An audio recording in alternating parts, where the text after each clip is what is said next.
Hello friends, शुरू करते हैं अपन राजस्थान का इतिहास। राजस्थान के इतिहास में हम शुरू करने जा रहे हैं राजपूतों का इतिहास। जो राजस्थान का जो एंशियंट हिस्ट्री है, यानी कि जो सभ्यताएं हैं, जैसे आर्य सभ्यता हो गई, हड़प्पा सभ्यता हो गई, वो हम अलग से लेक्चर सीरीज लेके आएंगे, उसके अंदर करेंगे। ठीक है फ्रेंड्स, अभी हम कर रहे हैं मिडीवल हिस्ट्री।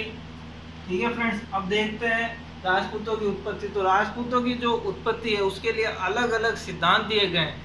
सबसे पहला सिद्धांत कौन सा है? अग्निकुंड का सिद्धांत। ये सिद्धांत दिया था चंद्रवरदई ने। चंद्रवरदई कौन थे? चंद्रवरदई थे पृथ्वीराज के दरबारी कवि और पृथ्वीराज के परम मित्र। ठीक है फ्रेंड्स, इन्होंने ग्रंथ लिखा था पृथ्वीराज रासो। इस ग्रंथ में इन्होंने क्या लिखा है कि गुरु वशिष्ठ जिनका आश्रम है आबू पर्वत सिरोही में, राजस्थान में, इन्होंने यज्ञ किया राक्षसों को मारने के लिए, राक्षसों के खात्मे के लिए। तो उस यज्ञ से उत्पन्न हुए परमार, फिर प्रतिहार, फिर चौलुक्य। अब इन तीनों से जब राक्षस नहीं मरे तब इन्होंने दोबारा यज्ञ किया, और दोबारा यज्ञ करने पर चौहान उत्पन्न हुए यज्ञ की अग्नि में से। तो इस प्रकार से राजपूतों का जन्म हुआ। लेकिन कई इतिहासकार इस सिद्धांत को सही नहीं मानते, क्योंकि वो कहते हैं कि अग्नि से किसी की उत्पत्ति कैसे हो सकती है। ठीक है फ्रेंड्स, तो कई इतिहासकार इस सिद्धांत का खंडन करते हैं। उसके बाद में सेकंड सिद्धांत आया जो दिया गया कर्नल जेम्स टॉड के द्वारा। कर्नल जेम्स टॉड राजस्थान के प्रमुख इतिहासकार माने जाते हैं। ठीक है फ्रेंड्स, इन्होंने क्या कहा कि जो राजपूत हैं वो विदेशों की संतान है, यानी कि वो विदेशी लोग यहाँ पर आके बसे और उन्हीं से राजपूतों की उत्पत्ति हुई। इन्होंने अपनी किताब लिखी है, इनकी किताब है the annals and the antiquities of Rajasthan. इसमें इन्होंने लिखा है कि राजपूतों की उत्पत्ति हुण, शक, कुषाण, सिंथियन आदि विदेशी जातियों से हुई। कुषाण जो कनिष्क साम्राज्य से संबंधित है। इस तरह से ये जो अलग अलग विदेशी जातियां हैं, इनसे राजपूतों की उत्पत्ति हुई है। चलिए फ्रेंड्स, शुरू करते हैं। अब देखते हैं सूर्य संबंधी मत। सूर्य संबंधी मत किसने दिया है? नयन चंद सूरी ने। ठीक है फ्रेंड्स, इन्होंने कौन से ग्रंथ की रचना की है? हमीर महाकाव्य की।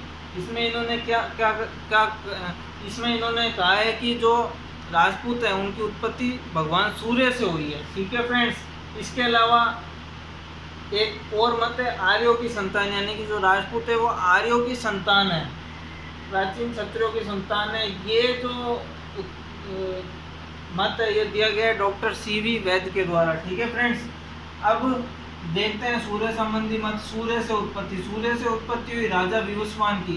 फिर राजा विवस्वान की आगे से आगे पीढ़ियां चलती गई।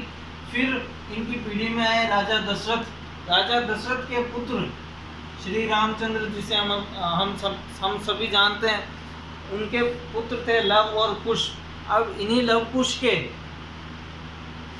108वें वंशज विजय भूप। ठीक है फ्रेंड्स, ये अयोध्या नगरी में थे। अब विजय भूप के छठे वंशज जो थे वो शिलादित्य थे। ये अयोध्या छोड़ करके गुजरात में शिफ्ट हो गए। ठीक है फ्रेंड्स, कहाँ शिफ्ट हो गए? गुजरात में वल्लभी नगर में शिफ्ट हो गए ये। और उस समय अरब के जो आक्रमण है वो गुजरात पे होने शुरू हुए, और ये उस लड़ाई में वीर गति को प्राप्त हुए।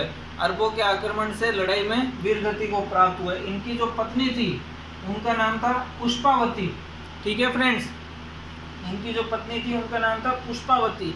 अब जो पुष्पावती है वो चली जाती है आबू पर्वत में, एक ब्राह्मणी रहती है, उसका नाम होता है कमलावती। कमलावती के पास चली जाती है। ठीक है फ्रेंड्स, अब इस पुष्पावती जो है ये गर्भवती थी। ये कमलावती के पास जाती है, कमलावती पुष्पावती की सेवा करती है। उसके बाद में पुष्पावती का पुत्र जन्म लेता है, जिसका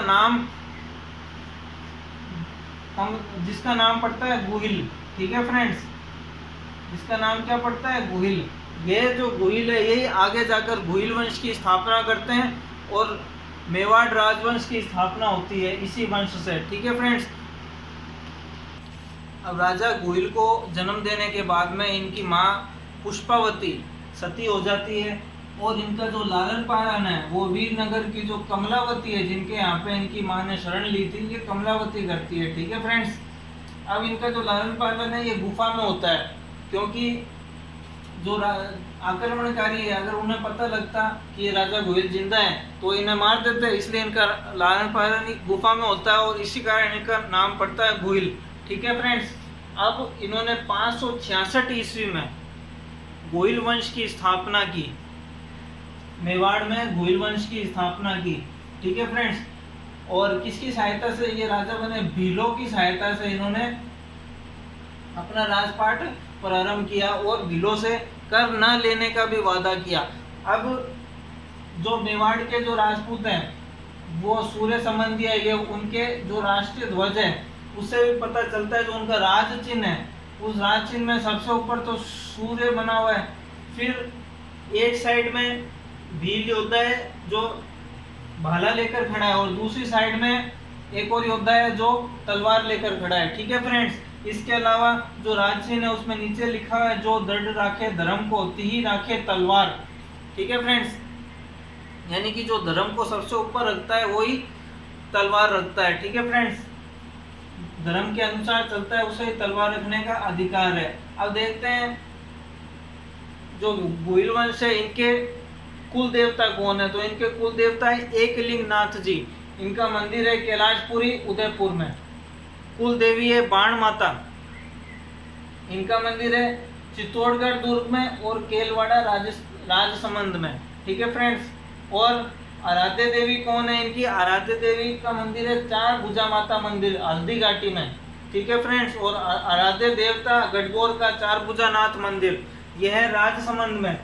अभी हमने स्टार्ट किया है गोहिल वंश, इसमें हम आगे आने वाले राजाओं के बारे में पढ़ेंगे, उन्होंने क्या क्या युद्ध लड़े और क्या क्या उन्होंने निर्माण करवाए, महलों के निर्माण, मंदिरों के निर्माण, बावड़ियों के निर्माण कराए, वो सब हम आगे आने वाले लेक्चर्स में पढ़ेंगे।